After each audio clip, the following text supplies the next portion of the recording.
आसंता जून 12 तारिख दिन ओडिशा रे भारतीय जनता पार्टी सरकार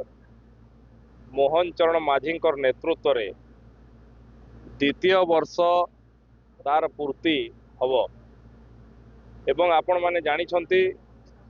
प्रथम वर्ष पूर्ति उपलक्षे झारसुगुड़ा समय जो निर्वाचन समय प्रतिश्रुति दिया जाइथिला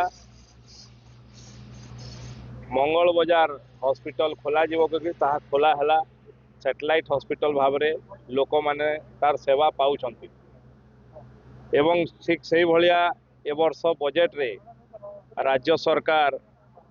झारसुगुड़ा को गोटे विश्वविद्यालय मध्य देइछंती जहाँकि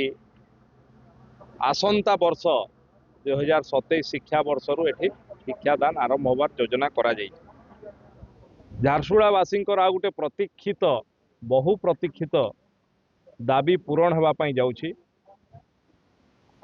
आमे निर्वाचित हला परे लोकंकर आशीर्वाद पाइला परे पाखापाखि 4 रु 5 थर आमे स्वास्थ्य विभाग संगरे मीटिंग करथलु जो थे स्वास्थ्य विभाग रो मान्यवर मंत्री मुकेश महालिंग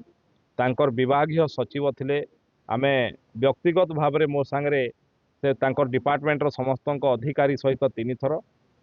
एवं राजस्व मंत्री एवं मु 2 जन बसी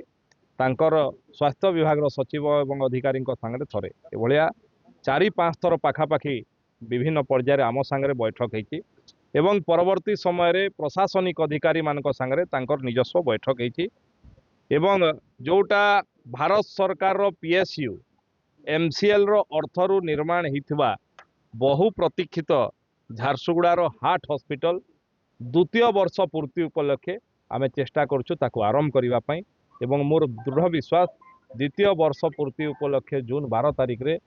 जहाँ आमे लक्ष्य रखीछु हार्ट हॉस्पिटल निश्चित भाव में आरंभ करिवा पई आमे चेष्टा करछु मोर विश्वास ता आरंभ।